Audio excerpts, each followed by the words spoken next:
Hello guys, तो हम लोग का मिशन है अभी टीआरई 4 को क्रैक करना। तो चलिए उसके उसके लिए तो सबसे पहले हम लोग को एनसीईआरटी कंप्लीट करना पड़ेगा। तो आज हम लोग स्टार्ट करेंगे एनसीईआरटी हिस्ट्री से। हिस्ट्री का एनसीईआरटी पहले देखेंगे हम लोग क्लास 6 का, उसके बाद 7, 8, 9 और 10 का देखेंगे। 11, 12 का भी कवर करेंगे हम लोग, लेकिन पहले 6 से स्टार्ट करेंगे और चैप्टर वाइज करेंगे। एक एक चैप्टर को डेली करेंगे लोग, हो सके तो पॉसिबल हो तो 6 क्लास का तो चैप्टर छोटा छोटा है, तो इसमें 2-3 चैप्टर मैक्सिमम 5 चैप्टर को एक साथ कवर करेंगे हम लोग। फिर इसमें टोटल देखते हैं कितने चैप्टर हैं और तब डिवाइड किया जाएगा हम लोग कि कितने चैप्टर कितने दिन में हम लोग उसको कंप्लीट करेंगे। तो फिर चलिए लेट्स गो, हम लोग स्टार्ट करते हैं। तो देखते हैं सबसे पहले बुक का नाम क्या है, हमारे अतीत, फर्स्ट क्लास 6 के लिए इतिहास की पाठ्य पुस्तक। देखिए इसको हम लोग सामाजिक विज्ञान हम लोग शुरू करते हैं। विषय सूची में हम लोग देखेंगे तो यहाँ पे अध्याय कितना है, 10 तक है, 10 अध्याय है। फर्स्ट है आरंभिक कथन, कब, क्या, कब, कहाँ और कैसे।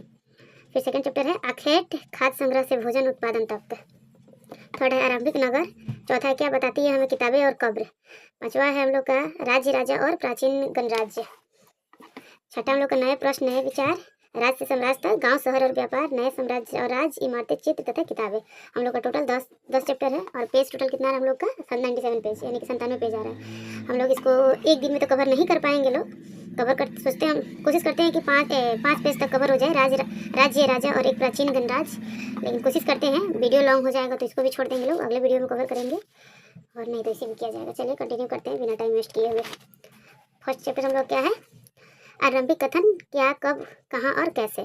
चलिए इसको पढ़ते हैं हम लोग। रशीदा का सवाल। रशीदा बैठी अखबार पढ़ रही थी। अचानक उसकी निगाह एक कुर्सी पर पड़ी। 100 साल पहले वह सोचने लगी कि यह कोई कैसे जान सकता है कि इतने वर्ष पहले क्या हुआ था। रशीदा एक लड़की है, वो कुर्सी पर बैठी थी। अचानक उसकी निगाह एक सुर्खी पर पड़ी। 100 साल पहले क्या हुआ था, वो सोचने लगी कि इतने साल पहले क्या हुआ था, कैसे लोग जानेंगे।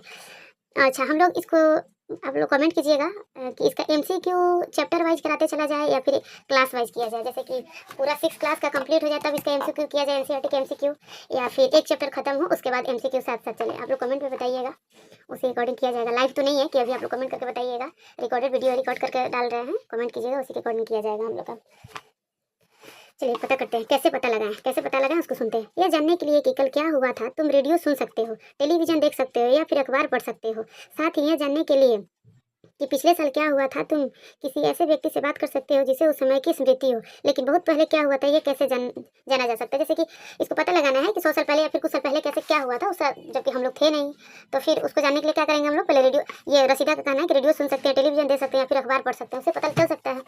अतीत के बारे में हम क्या जान सकते हैं, अतीत के बारे में बहुत कुछ जाना जा सकता है।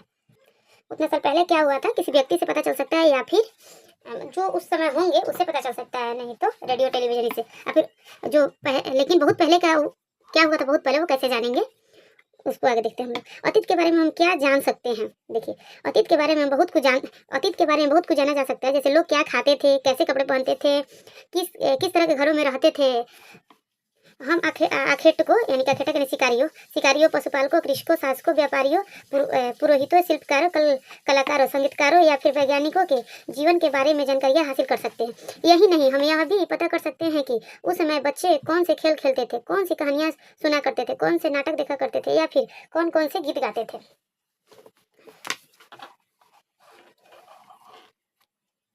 एक सेकंड, मुझे ये नहीं पता चल पा रहा है कि टोटल भी आप लोग देख पा रहे हैं या नहीं देख पा रहे हैं।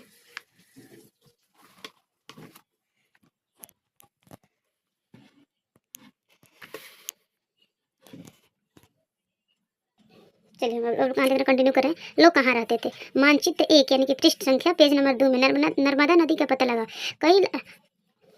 कई लाख वर्ष पहले से लोग इस नदी के तट पर रहते हैं। यहाँ रहने वाले आरंभिक लोगों में से कुछ कुशल संग्राहक थे, जो आसपास के जंगलों की विशाल संपदा से परिचित थे। अपने भोजन के लिए वे जड़ों, फूलों तथा जंगल के अन्य उत्पादों का यहीं से संग्रह किया करते थे। वे जानवर का आखेट यानी कि शिकार भी करते थे। आखेट कहते हैं शिकार को। कुशल संग्राहक थे मध्यपाषाण काल में। कुशल संग्राहक कब थे, मध्यपाषाण काल में थे। अब तक तुम पश्चिमी की सुलेमान और केथर पहाड़ियों का पता लगाओ। इसी क्षेत्र में कुछ ऐसे स्थान हैं जहां लगभग 8000 वर्ष पूर्व स्त्री पुरुष ने सबसे पहले गेहूं तथा जौ जैसी फसलों को उपजाया आरंभ किया। उन्होंने भेड़, बकरी और गाय, बैल जैसे पशुओं को पालतू बनाना शुरू किया। ये लोग गांव में रहते थे। उत्तर पूर्व में गारो तथा मध्य भारत में विंध्य पहाड़ियों का पता लगा। ये कुछ अन्य ऐसे क्षेत्र थे जहां कृषि का विकास हुआ। जहां जहां सबसे पहले चावल उपजाया गया वे स्थान विंध्य के उत्तर में स्थित थे। सबसे पहले चावल जहां उगाया गया वो कहाँ पे थे? विंध्य के उत्तर में स्थित थे। देखिए, गेहूं तथा जौ सबसे पहले कहाँ हुआ था? मेहरगढ़ में हुआ था। और ये कब हुआ था? नौपाषाण काल में। अच्छा, इसके साथ साथ देखिए एक और क्वेश्चन यहाँ नोट डाउन कर दिए हैं हम। कोल्डिहवा से चावल का साक्ष्य मिला था सबसे पहले। अच्छा देखिए, पीछे हम लोग क्या कहा है? पेज नंबर 2 में क्या चीज़ का मानचित्र में नर्मदा नदी का पता लगा। नर्मदा नदी का देखिए हम लोग यहाँ नर्मदा नदी देखते हैं कहाँ है। आप लोग को दिख रहा है क्या? देखिए यहाँ पे नर्मदा नदी दिख रहा है आपको? इसी को पता लगाने के बोला है हम लोग को। देखिए आगे देखते हैं हम लोग। मानचित्र पर सिंधु तथा इसकी सहायक नदियों का पता लगाने का प्रयास करो।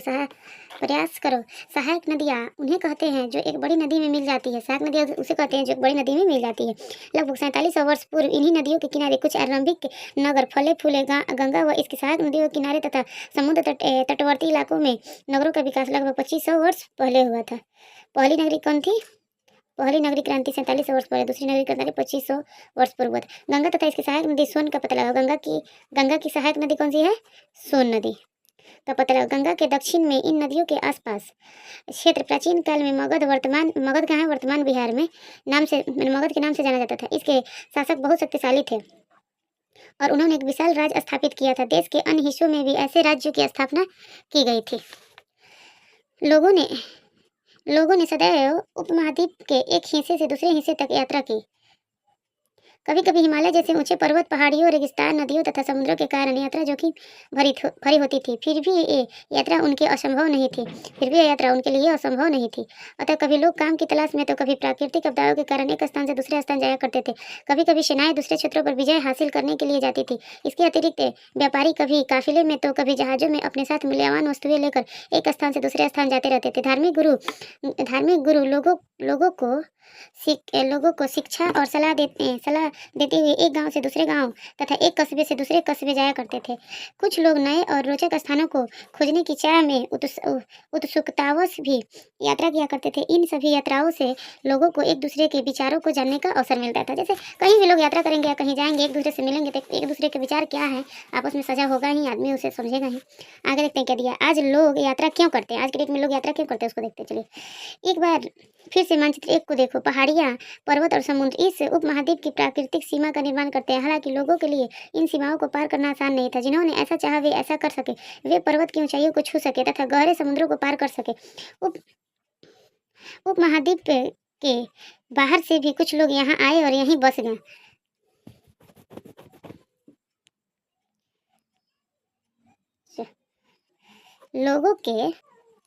लोगों के इस आवागमन ने हमारी सांस्कृतिक परंपराओं को समृद्ध किया। कई वर्षों से लोग पत्थर को तराशने, संगीत रचने और यहाँ तक कि भोजन बनाने के नए तरीकों के बारे में एक दूसरे के विचार को अपनाते रहे। देश के नाम। अपने देश के लिए हम प्रायः इंडिया तथा भारत जैसे नामों का प्रयोग करते हैं। इंडिया शब्द इंडस से निकला है। इंडिया शब्द किससे निकला है? इंडस से निकला है, जिसे संस्कृत में सिंधु कहा जाता है। इंडस को क्या कहा जाता है? संस्कृत में सिंधु कहा जाता है। अपने एटलस में ईरान और यूनान का पता लगाओ। लगभग 2500 वर्ष पूर्व उत्तर पश्चिम की ओर से आने वाले ईरानियों ने सिंध को हिंदोस्त अथवा इंदोस और इस नदी के पूर्व में स्थित भूमि प्रदेश को इंडिया कहा। भारत नाम का प्रयोग उत्तर पश्चिम में रहने वाले लोगों के एक समूह के लिए किया जाता था। इस समूह का उल्लेख संस्कृत की आरंभिक लगभग 3500 वर्ष पुरानी कृति ऋग्वेद में भी मिलता है। बाद में इसका प्रयोग देश के लिए होने लगा। चलिए आगे देखते हैं। अतीत के बारे में कैसे जाने इसको देखते हैं हम लोग। अतीत की जानकारी हम कई तरह से प्राप्त कर सकते हैं। इनमें से एक तरीका अतीत में लिखी गई पुस्तकों को ढूंढना और पढ़ना है। ये पुस्तकें हाथ से लिखी होने के कारण पांडुलिपि कही जाती थी। हाथ से जो लिखा जाता था ना उसको पांडुलिपि कहा जाता था। अच्छा एक बात और पता आप लोग को, पांडुलिपि कच्ची पे लिखा जाता था? भोजपत्र पे लिखा जाता था, ताड़ के पत्तों पर लिखा जाता था पांडुलिपि। अच्छा आगे आएगा हम लोग देखते हैं। देखिए पुस्तकों को ढूंढना प्राप्त इनमें एक तरीका अतीत की लिखी पुस्तकों को ढूंढना और पढ़ना। ये पुस्तकें हाथ से लिखी होने के कारण पांडुलिपि कही जाती थी। अंग्रेजी में पांडुलिपि के लिए प्रयुक्त होने वाले मैन्यूस्क्रिप्ट शब्द लैटिन शब्द मेनू जिसका अर्थ हाथ है। देखिए पांडुलिपि को इंग्लिश में क्या कहता है? मैन्यूस्क्रिप्ट। इस लैटिन शब्द से क्या है? मेनू। मेनू का अर्थ होता है हाथ, हाथ से निकला। ये पांडुलिपियाँ प्रायः ताड़पत्रों, हाँ बोले है ना, ताड़पत्रों अथवा हिमालय क्षेत्र में उगने वाले भुर्ज नामक पेड़ की छाल होता था। भुर्ज नामक पेड़ की छाल से विशेष तरीके से तैयार भोजपत्र पर लिखी जाती थी। यही है, इसी को कहते हैं हम लोग पांडुलिपि। चलिए आगे देखते हैं हम लोग।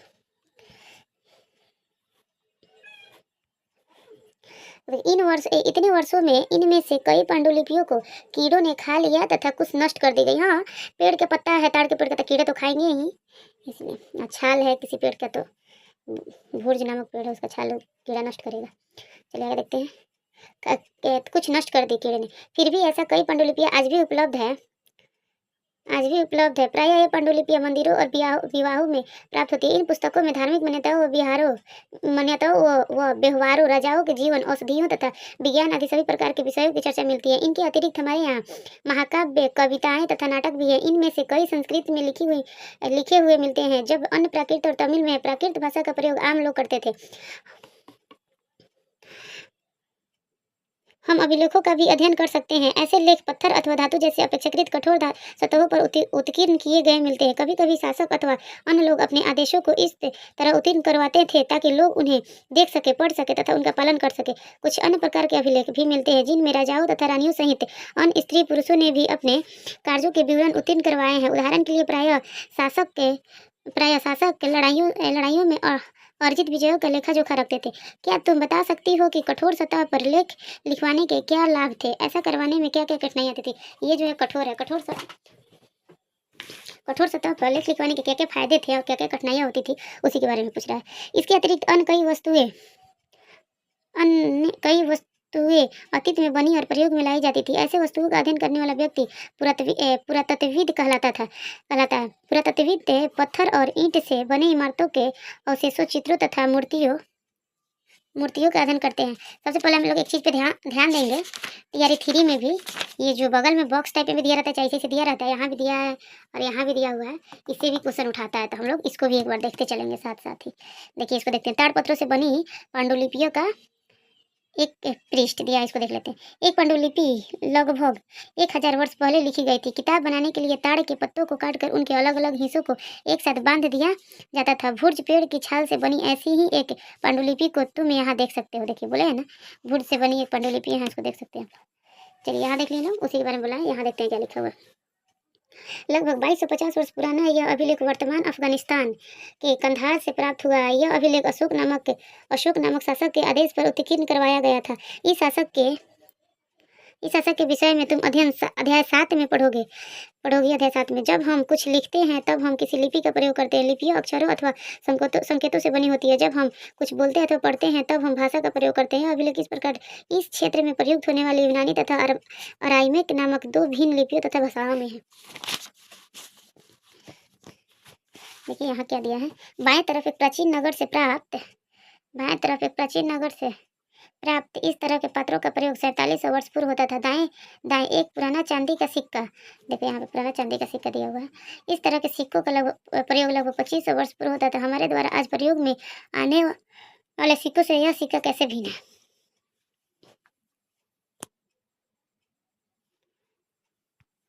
चलिए आगे देखते हैं हम लोग। वे औजारों, हथियारों, बर्तन, आभूषण तथा सिक्कों की प्राप्ति के लिए छानबीन तथा खुदाई भी करते हैं। इनमें से कुछ वस्तुएं पत्थर, पक्की मिट्टी तथा कुछ धातु की बनी होती थी। ऐसे तत्व कठोर तथा जल्दी नष्ट न होने वाले हैं। पुरातत्वविद जानवरों, चिड़ियों तथा मछलियों की हड्डियां ढूंढते हैं। इससे उन्हें यह जानने में भी मदद मिलती है कि अतीत में के लोग क्या खाते थे। वनस्पतियों के अवशेष बहुत मुश्किल से बच पाते हैं। यदि अन्न के दाने अथवा लकड़ी के टुकड़े जल पाते हैं तो वे जले हुए रूप में बचे रहते हैं। देखिए आगे, क्या पुरातत्वविदों को बहुधा कपड़ों के अवशेष मिलते होंगे? पांडुलिपियों, अभिलेखों तथा पुरातत्व से ज्ञात जानकारियों के लिए इतिहासकार प्रायः स्रोत शब्द का प्रयोग करते हैं। इतिहासकार उन्हें कहते हैं जो अतीत का अध्ययन करते हैं। स्रोत के प्राप्त होते ही अतीत के बारे में बारे में पढ़ना बहुत रोचक हो जाता है, क्योंकि इन स्रोतों की सहायता से हम धीरे धीरे अतीत का पुनर्निर्माण करते करते जाते हैं। अतः इतिहासकार तथा पुरातत्वविद उन जासूसों की तरह है जो इन सभी स्रोतों का प्रयोग सुराग के रूप में कर अतीत को जानने का प्रयास करते हैं।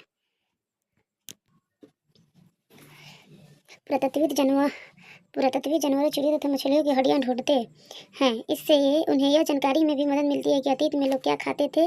वनस्पति के अवशेष बहुत मुश्किल से बच पाते थे। यदि अन्न के दाने अथवा लकड़ी के टुकड़े जल जाते हैं तो वे जले हुए रूप में बचे रहते हैं। क्या पुरातत्वविदों को बधुआ कपड़ों के अवशेष मिलते थे? इसको देखते हैं। पांडुलिपि अभिलेख तथा पुरातत्व से ज्ञात जानकारियों के लिए इतिहासकार प्रायः स्रोत शब्द का प्रयोग करते थे। प्रयोग करते थे। इतिहासकार उन्हें कहते हैं जो अतीत का अध्ययन करते हैं। स्रोतों के प्राप्त होते ही अतीत के बारे में पढ़ना बहुत रोचक हो जाता है, क्योंकि इन स्रोतों की सहायता से हम धीरे धीरे अतीत का पुनर्निर्माण करते जाते हैं। अतः इतिहासकार तथा पुरातत्वविद उन जासूसों की तरह है जो इन सभी स्रोतों का प्रयोग सुराग के रूप में कर अतीत को जानने का प्रयास करते हैं। चलिए इसको देखते हैं लोग। अतीत ए क्या अनेक, लास्ट यही पेज है, इसके बाद इधर क्वेश्चन आंसर है। 5 मिनट और लगेगा। क्या तुमने इस पुस्तक के शीर्षक के हमारे अतीत पर ध्यान दिया है? यहाँ अतीत शब्द का प्रयोग बहुवचन के रूप में किया गया है। ऐसा इस तथ्य की ओर ध्यान दिलाने के लिए किया गया है कि अलग अलग समूह के लोगों के लिए इस अतीत के अलग अलग मायने थे। उदाहरण के लिए पशुपालकों अथवा कृषकों का जीवन राजाओं तथा रानियों के जीवन से तथा व्यापारियों का जीवन शिल्पकारों के जीवन से बहुत भिन्न था। जैसा कि हम आज भी देखते हैं, उस समय भी देश के अलग अलग हिस्सों में लोग अलग अलग व्यवहारों और रीति रिवाजों का पालन करते थे। उदाहरण के लिए आज अंडमान द्वीप के अधिकांश लोग अपना भोजन मछलियां पकड़कर, शिकार करके तथा फल फूल के संग्रह द्वारा प्राप्त करते हैं। इसके विपरीत शहरों में रहने वाले लोग खाद्य आपूर्ति के लिए अन्य व्यक्तियों पर निर्भर करते हैं। इस तरह के भेद अतीत में भी विद्यमान थे। इसके अतिरिक्त एक अन्य तरह का भेद है। उस समय शासक अपनी विजयों का लेखा जोखा रखते थे। यही कारण है कि हम उन शासकों तथा उनके द्वारा लड़ी जाने वाली लड़ाइयों के बारे में काफ़ी कुछ जानते हैं, जबकि शिकारी, मछुआरे, संग्राहक, कृषक अथवा पशुपालक जैसे आम आदमी प्रायः अपने कार्यों का लेखा जोखा नहीं रखते थे। पुरातत्वविद की सहायता से हमें उनके जीवन को जानने में मदद मिलती है। हालांकि अभी भी इनके बारे में बहुत कुछ जानना शेष है। तिथियों का मतलब जानते हैं हम लोग। अगर कोई तुमसे तिथि के विषय में पूछे तो तुम शायद उस दिन की तारीख, माह, वर्ष जैसे कि 2000 या इसी तरह कोई और वर्ष बताओगी। वर्ष की यह गणना ईसाई धर्म प्रवर्तक ईसा मसीह के जन्म की तिथि से की जाती है। अतः 2000 वर्ष कहने का तात्पर्य है ईसा मसीह के जन्म से 2000 वर्ष बाद से है। ईसा मसीह के जन्म से पूर्व की सभी तिथियाँ ईसा पूर्व यानी कि ईसा मसीह यानी कि ईसा पूर्व माने पहले, ईसा से पहले के रूप में जानी जाती है। इस पुस्तक में हम 2000 को अपना आरंभिक बिंदु मानते हुए वर्तमान से पूर्व की तिथियाँ का उल्लेख करेंगे। चलिए यहाँ पे कुछ लिखा हुआ है, लिखा क्या है मैंने नोट डाउन किया है। ईसा मसीह के जन्म की तिथि से वर्ष की गणना की जाती है। ईसा मसीह की जन्म की तिथि जो थी उससे तिथि से उसी समय से वर्ष की गणना की जाती है। ईसा पूर्व को अंग्रेजी में बिफोर क्राइस्ट यानी कि बीसी कहते हैं। हिंदी में वर्तमान में तिथि प्रयोग में ईस्वी का चलन है, जिसे अंग्रेजी में एडी कहते हैं यानी कि एनो डोमिनाइट कहते हैं। चलिए इधर देख लेते हैं क्या है, इसको भी क्यों बाकी छोड़े, हम लोग इसको भी देख ही लेते हैं। अंग्रेजी में बीसी, हिंदी में ईसा पूर्व का तात्पर्य बिफोर क्राइस्ट। देखिए यहाँ दिया अंग्रेजी में बीसी, हिंदी में ईसा पूर्व का मतलब है बिफोर क्राइस्ट, ईसा पूर्व होता है। कभी कभी तुम तिथियों से पहले एडी हिंदी में ईस्वी लिखा पाती हो। यह एनो डोमिनी नामक 2 लैटिन शब्दों से बना है तथा इसका तात्पर्य ईसा मसीह के जन्म के वर्ष से। देखिए वहीं मैंने यहाँ नोट किया, वहीं दिया हुआ। कभी कभी एडी की जगह सीई तथा बीसी की जगह बीसीई का प्रयोग होता है। बीसीई अक्षरों का प्रयोग कॉमन एरा तथा बीसीई का बिफोर कॉमन एरा के लिए होता है। हम इन शब्दों का प्रयोग इसलिए करते हैं क्योंकि विश्व के अधिकांश देशों में अब इस कैलेंडर का प्रयोग सामान्य हो गया है। भारत में तिथियों के इस रूप का प्रयोग लगभग 200 वर्ष पूर्व प्रारंभ हुआ। कभी कभी अंग्रेजी के बीपी अक्षरों का प्रयोग होता है, जिससे का तात्पर्य बिफोर प्रेजेंट वर्तमान से पहले यानी कभी से पहले है। पृथ्वी तिथियों को पता लगाने के लिए ये तिथि। चलिए इस क्वेश्चन के आंसर आप लोग कमेंट बॉक्स में जरूर दीजिएगा। निम्नलिखित सुमेलित कीजिए इसको। नर्मदा घाटी क्या है इसमें? मगध कहाँ है जी? आप लोग बताएंगे। गंगा घाटी देखिएगा, आप लोग इसका मिलान जरूर कीजिएगा।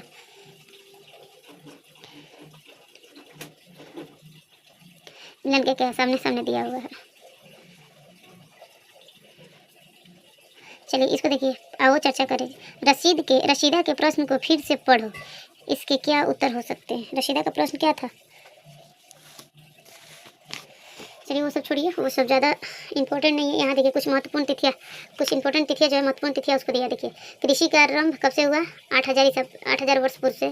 सिंधु सभ्यता के प्रथम नगर 47 वर्ष पूर्व से। गंगा घाटी के नगर मगध का बड़ा राज्य 2500 वर्ष पूर्व। वर्तमान लगभग 2000 वर्ष पूर्व। देखिए गंगा घाटी के नगर मगध का सबसे बड़ा राज्य, गंगा घाटी प्रथम नगर। चलिए हम लोग का चैप्टर 1 कंप्लीट हुआ। चैप्टर 2 क्या है? आखेट खाद्य संग्रह के भोजन उत्पादक। इसको अगले वीडियो में कवर करेंगे हम लोग। वीडियो लंबा हो जा रहा है, आधे घंटा का इनफ है। आप लोग स्पीड बढ़ा के देखिएगा, 10 मिनट मैक्सिमम आप लोग को लगेगा, 10 से 12 मिनट कंप्लीट हो जाएगा। कोई बहुत बड़ा चैप्टर नहीं है, सब चैप्टर 8 क्लास से मॉडर्न सारा तो 8 में है, सारे कवर करवाएंगे धीरे धीरे। आप लोग कमेंट कीजिएगा कैसे किया जाए। जैसे चैप्टर 1 कंप्लीट हो गया, चैप्टर 1 का MCQ NCERT का करवा दिया जाए, या फिर चैप्टर 2 को नेक्स्ट वीडियो में किया जाए। एक बार आप लोग बता देंगे, गाइड कर देंगे, उसके बाद से वैसे ही किया जाएगा। आप लोग बताइए।